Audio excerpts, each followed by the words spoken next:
একটা মেয়ের রং নাম্বারে কল দিলে, মিস কল দিলে তুমি পাগল হয়ে যাও। 17টা সিম কার্ড পরিবর্তন করলে হয় মেয়েটারে কল দাও। মেয়েটা ডেকে বলে ভাইয়া সরি, ভুল করে আপনাকে কল দিয়ে ফেলেছি। বলে না, সরি বলে লাভ হবে না, নিভানু এখন কেন জ্বালাইলি, এখন ভালোবাসা দিবি কিনা বল। আছে না না? রাত 3:30 এক মহিলা কুড়িগ্রাম থেকে আমারে কল দিয়ে বলে হ্যালো তুমি কে? সোহেল। আমি বললাম আমি একটা হুজুর মানুষ। কয় ঢং করো না, রাত চলে গেলে আফসোস করবা। ও কি তাহাজ্জুদ পড়ার জন্য ডাকতেছে? কথা কর না কে? আছে না নাই? আছে না নাই? একটা মহিলার কণ্ঠ পাইলে যুবক তুমি পাগল হয়ে যাও। আজকে যুব সমাজের চরিত্র নষ্ট করার 1 নাম্বার অস্ত্রের নাম হলো এই মোবাইল। এই মোবাইলের ওজন কম, কিন্তু মোবাইলের মাধ্যমে পাপের ওজনটা অনেক বেশি। মোবাইল ছাড়া এখন মানুষের জীবন চলে না। কথা কয় না কে? মোবাইল ছাড়া মানুষ চলে? রাতের গভীর রাত্রে জানালা দরজা লাগায়া একা একা যুবকেরা মোবাইলে উল্টাপাল্টা ভিডিও দেখে। আসে না নাই? এ কথা কন না কা? উল্টাপাল্টা ভিডিও দেখে, মাথায় খেলে না। আবার যখন পিতা মাতা দরজায় নক করে, এই কি হয় রে ভিতরে, বাংলাদেশের স্বাধীনতার যুদ্ধ হয়েছে, সে কথা পড়ার ভান করে। আবার যখন চলে যায় আবার ওই মোবাইল দেখে। আছে না নাই? আচ্ছা 2 মিনিট যদি যুবকদের জন্য কিছু বলি, আপনারা কি রাগ করতে পারেন? মন খারাপ করবেন? এই যুব সমাজ ঠিক হওয়ার দরকার আছে না নাই? অনলাইনে জুয়া খেলে যুবকেরা নিঃস্ব হয়ে যাচ্ছে। ফ্রি ফায়ার, পাবজি, মোবাইলে আসক্তি কম না বেশি? ছোট ছোট বাচ্চারা পর্যন্ত মোবাইল ছাড়া ভাতই খায় না। কথা বলে না? আগেকার মা বোনেরা বাচ্চারে কোলে নিয়ে বাঘ ভাল্লুকের ভয় দেখায়, চাঁদ তারা দেখা ভাত খাওয়াইতো। আর এখনকার মা বাবারা 6 মাস 8 মাস 1 বছর বাচ্চার বয়স, মোবাইল নিয়ে এসে বলে এই যে বাবু ভাত খাবে, এই যে দেখো, এই যে তোমার বন্ধু মোটু কি খায়, সিঙ্গারা খাচ্ছি। আছে না না? এদিকে কার্টুন দেখাচ্ছে আর বাচ্চা ভাত খিলাচ্ছে। সুবহানাল্লাহ কবেন না? এরকম মহিলা আছে না না? এখনকার মহিলারা এই মোবাইল সারা বাচ্চাকে লালন পালনই করবে পাবি না। কথা কয়? এখনকার অধিকাংশ শিশুরা কমপক্ষে 5-6 ঘন্টা করে দৈনিক মোবাইল দেখে। শিশুরা কথা কন নাকি আপনারা? আবার স্বামী আসলে কয় দেখছো আমি মোবাইলের এত কিছু বুঝি না, আর এই তোমার পিচ্ছি এতই বুদ্ধি, হাই হাই মোবাইলের কোথায় কি আছে ও খুঁজে বের করে। আছে না না? তাহলে মোবাইলের সর্বনাশ আছে না না?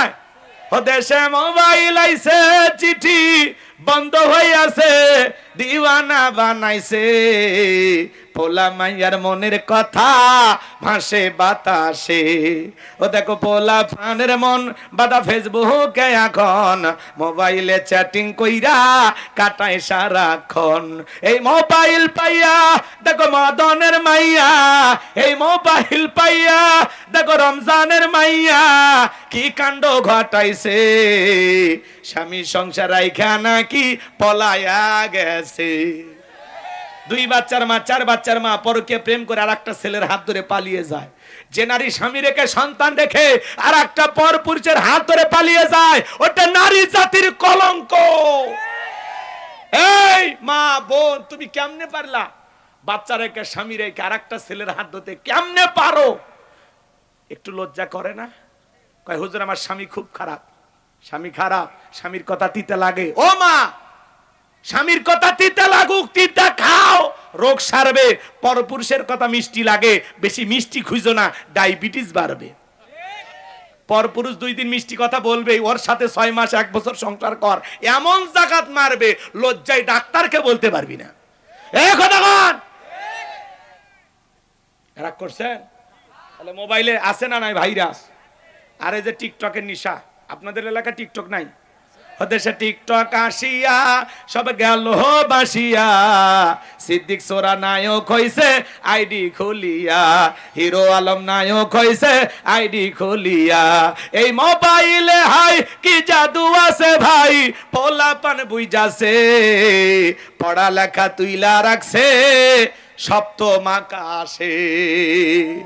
এখন আর পড়াশোনা ভাল লাগে না, মোবাইল নিয়ে পড়ে থাকে। আচ্ছা বাদ দেন, আপনাদের পোলাপান ভালো, কিন্তু অনুরোধ করে বলে যায় বিয়ের আগে ছেলে মেয়ের হাতে মোবাইল দিবেন না। কথা কয় না কে? টাচ ফোন দিবেন না, ওরা গুনাহ করবে। অপচয় সময় নষ্ট করবে। আল্লাহ যুব সমাজকে হেদায়েত দান করেন, জোরে কোন আমিন। আমার ভাইয়েরা, এইবার মুসা আলাইহিস সালামকে আল্লাহ ডেকে বলে, পয়গাম্বার প্রশ্ন করলাম, একটা জবাব দেবে, একটা কারণ কি? মুসা নবী কথা কয় কার সাথে? আল্লাহর সাথে কথা বলতে মজা আছে না নাই? উনি ইচ্ছা করে কথা পেঁচাইতেছেন যাতে বেশি করে আল্লাহর কথা শোনা যায়। কথা কি বুঝতে পারছেন? সুবহানাল্লাহ বলবেন না? এরপরে আল্লাহ বলেন, ক্বালা আলকিহা ইয়া মূসা, আল্লাহ ডেকে বলে, মুসা তোমার হাতের লাঠিটা এবার নিক্ষেপ করো। ফাআলকাহা ফাইযা হিয়া হাইয়াতুন তাসআ, লাঠিটা নিক্ষেপ করা মাত্র হয়ে গেল বিশাল বড় একটা সাপ।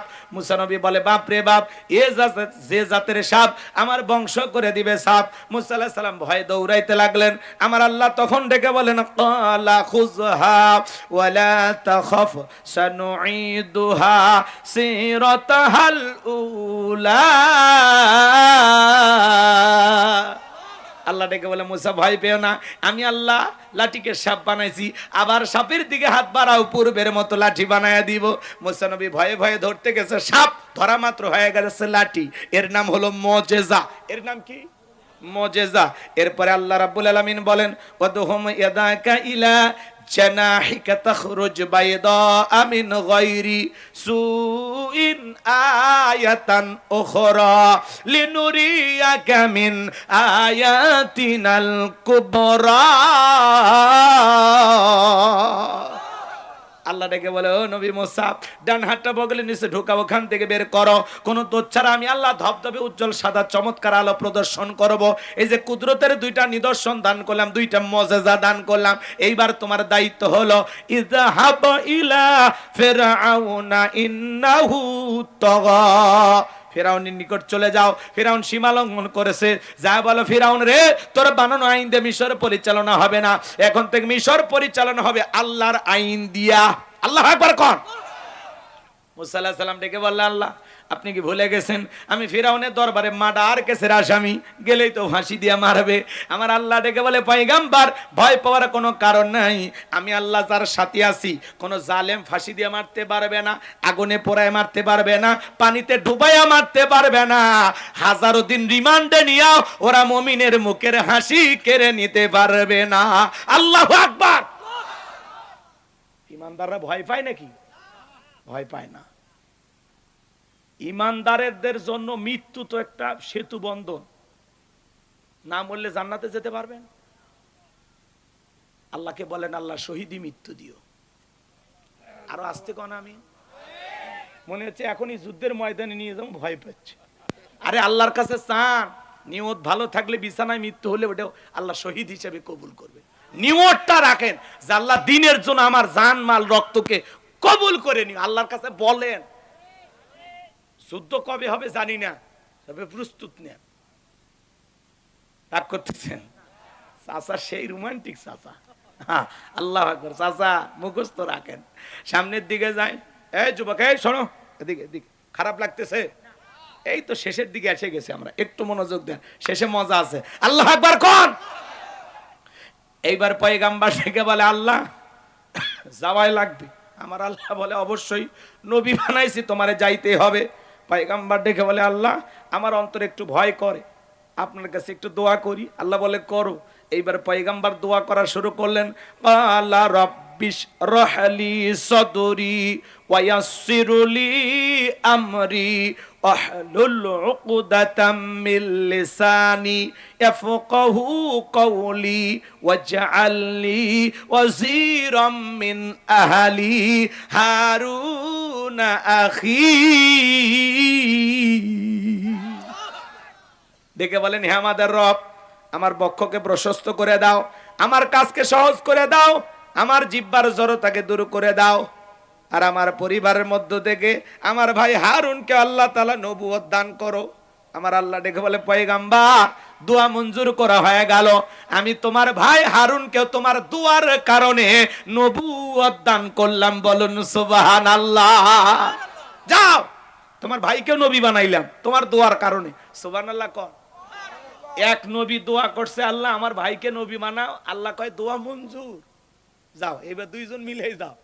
এইবার ভাই হারুন আলাইহিস সালামকে সঙ্গে নিয়ে পয়গাম্বার রওনা করলেন ফিরাউনের দরবারে। ফিরাউনের দরবারে যা বলতেছেন, ওয়াকালা মূসা ইয়া ফিরআউনু ইন্নী রাসূলুম মির রাব্বিল আলামিন। মূসা আলাইহিস সালাম ডেকে বলেন, হে ফিরাউন, আমি বিশ্বের রবের পাঠানো একজন রাসূল।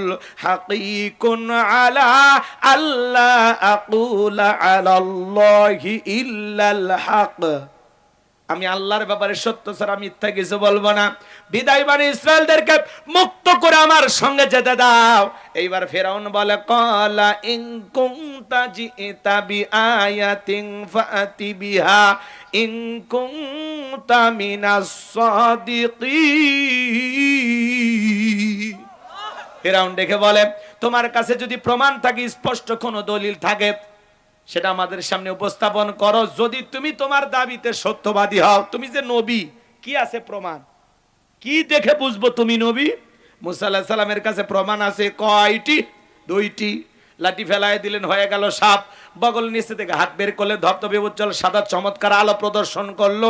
এই দৃশ্য দেখার পরে ফিরাউনের এমপি মন্ত্রী সবাই এক বাক্যে বলে উঠলো, ইন্না হাযা লাসাহিরুন আলিম। এই ছেলেটা হলো মস্ত বড় জাদুকর। নবী দেখায় মুজিজা, আর জালেমেরা বলে জাদু। এইবার ফিরাউন ডেকে বলে, শোনো, এই ছেলের মতি গতি ভালো না।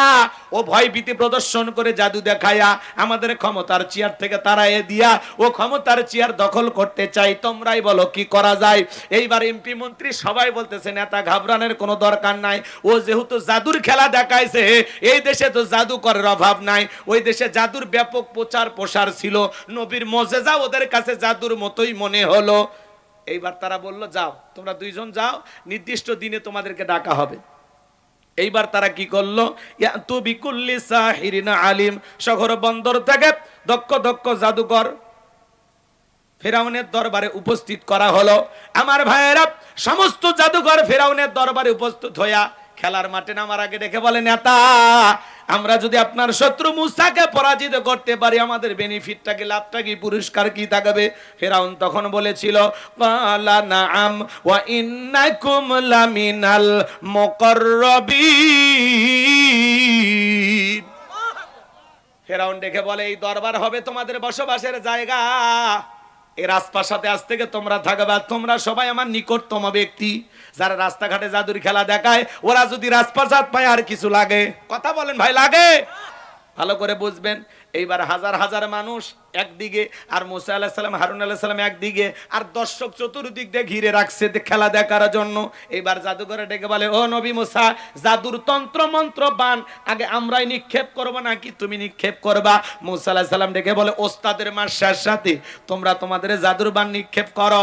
এইবার তারা বাঘ বানাইলো, ভাল্লুক বানাইলো, রশি বানাইলো, সাপ বানাইছে, বিভিন্ন ধরনের জাদু নিক্ষেপ করতে করতে করতে ওদের চালান পাতি শেষ। আর জাদুরতে একটা মন্ত্র জানা নেই, সব শেষ। এইবার ডেকে বলে, মুসা, তুমি তোমার জাদুর বান দেখাও। আল্লাহ তখন ওহীর মাধ্যমে জানিয়ে দিলেন, ওয়া আওহাইনা ইলা মুসা আন আলকি আসাকা ফাইদা হিয়া তালকাফু মা ইয়াফিকুন। আল্লাহ বলে, ও নবী মুসা, তোমার হাতের লাঠিটা শুধুমাত্র ছেড়ে দাও। মুসা আলাইহিস সালাম হাতের লাঠি ছেড়ে দিলেন। হয়ে গেল বিশাল বড় একটা সাপ, যেই সাপের ঠোঁটটা নিচুতে, ওপরের ঠোঁটটা 80 ফিট উঁচুতে। এক নিঃশ্বাসে সমস্ত জাদু খাইয়া ডেকে বলে, ফেরাউনের আরো কি আছে? এই দৃশ্য দেখার পরে ফেরাউনের পেছনের রাস্তা দিয়ে গরম হাওয়া বের হয়ে গেছে, আর সমস্ত জাদুকররা বুঝতে পেরেছে নবী মুসা যেইটা দেখাইলো এটা জাদু না, এটা জাদুর দাদু। মারহাবা খান। ডাক্তার ডাক্তার সেনে, হুজুর হুজুর সেনে, বোঝেননি? জাদুঘরে বুঝতে পেরেছে এটা জাদু না। মুসা যে আল্লাহর কথা বলে, নিঃসন্দেহে আল্লাহর কুদরতি শক্তি। তখন তারা কি করলো, ওয়া উলকিয়াস সাহারাতুস সাজিদিন, সিজদায় মাথা নত করলো, ঘোষণা করলেন, ক্বালু আমান্না বিরাব্বিল আলামিন রাব্বি মুসা।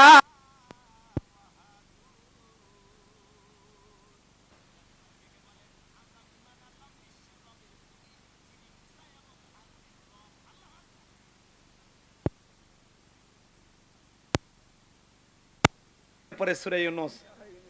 মাশাআল্লাহ, শিক্ষিত মানুষ তো নজর করতেছে কোন সূরা থেকে হুজুর কয়। মাশাআল্লাহ, আল্লাহ স্যারকে কবুল করেন। একটু জোরে কর না আমিন।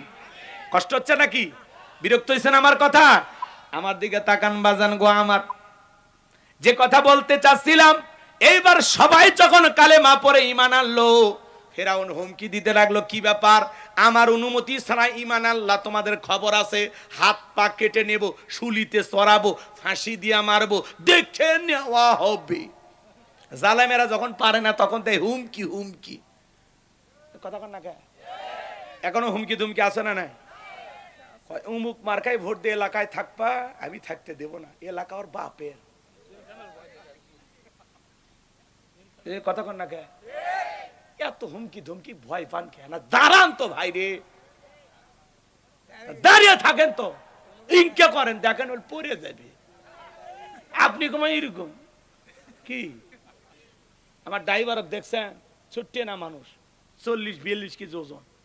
রাস্তাঘাটে কোনো গাড়ি এলা মারিয়ে দিবে, চাইলে একটু চাপ টাপ দিলে সামনে যায়, ওই গাড়ি আটকায়, আটকে ড্রাইভারের কলার ধরে নামাবার চায়, অথচ এর ওজন 42 কেজি। কিন্তু সেই মশান, সেই রাগ। হ্যাঁ, গতকালকে এক বাসের ড্রাইভার যা তা শিক্ষা দেয়নি, সেই ফাপড় করছে, খালি বগুড়া তাই পার হবার দেবো না, মায়ের দুধ খায় থাকলে আয়, খালি আয়। আরে সেই মশান, এদের ইস্যু পাইছিল কয়া দেখ। ড্রাইভার ভয় পাচ্ছে, যাই ওই গাড়ি মালিক তাই নামে যাচ্ছে, আসে পাও হাত ধরিচ্ছে, ভাই ভাই সবারই চলা লাগবে ভাই, আপনি বগুড়া থাকবেন, আমরাও থাকবো ভাই, মাফ করে দেন ভাই। একটা মশান অনেক কিছু, আপনার গাওয়াত কিছু না থাক, জবানত কি হচ্ছে? আপনি হতে পারেন বুড়া, হতে পারেন বয়স কম, শরীরে শক্তি কম, মানুষের বুঝতে দেওয়া যাবে যে আমি পারি না। আপনি যে ঘরে দুর্বল, বাইরে প্রকাশ করা হবে না, বাইরে বুঝার লাগবে যে আমি বীর পুরুষ। একটা ভাব নেন তো, 12 ফেব্রুয়ারি পর্যন্ত একটা ভাব নিয়ে থাকেন তো, খালি ইনকে ঘুতে মারবেন, পড়ে যাবি পড়ে যাবি। চাচা ঠিক আছে তো, আর বোকা শোকা থাকা যাবে না, আপনি ফাঁপড় নেবেন।